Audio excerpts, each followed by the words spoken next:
આગળ વાત કરીએ તો રાજ્યસભાની ગુજરાતની 3 બેઠકો માટે 8 ઓગસ્ટે યોજાનારી ચૂંટણીને લઈને કોંગ્રેસે ધારાસભ્યોને વ્હીપ મોકલ્યું છે।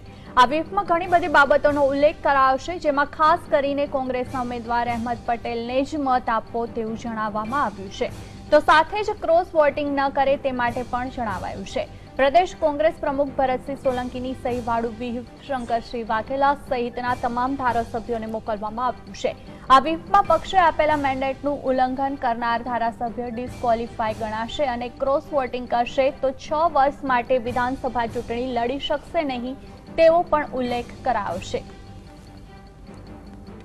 શંકરસિંહ વાઘેલા સહિતના ધારાસભ્યોને વ્હીપ મોકલવામાં આવ્યું છે, જેમાં ઘણી બધી બાબતોનો ઉલ્લેખ કરાયો છે, જેમ કે પોતાનો મત ઉમેદવાર અહેમદ પટેલને જ આપો, સાથે જ ક્રોસ વોટિંગ કરવું નહીં સહિતની બાબતો જણાવાઈ છે। ત્યારે આ અંગે વધુ માહિતી માટે જોડાયા છે સંવાદદાતા કિશન। કિશન, વ્હીપ મોકલવામાં આવ્યું છે કોંગ્રેસના ધારાસભ્યોને, શંકરસિંહને પણ મોકલવામાં આવ્યું છે, શું છે વધુ માહિતી?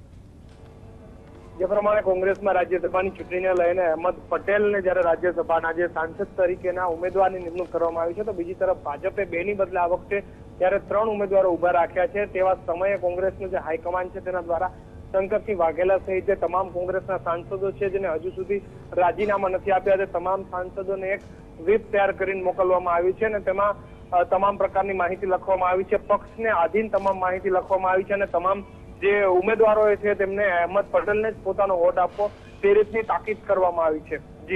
જી આભાર કિશન સમગ્ર જાણકારી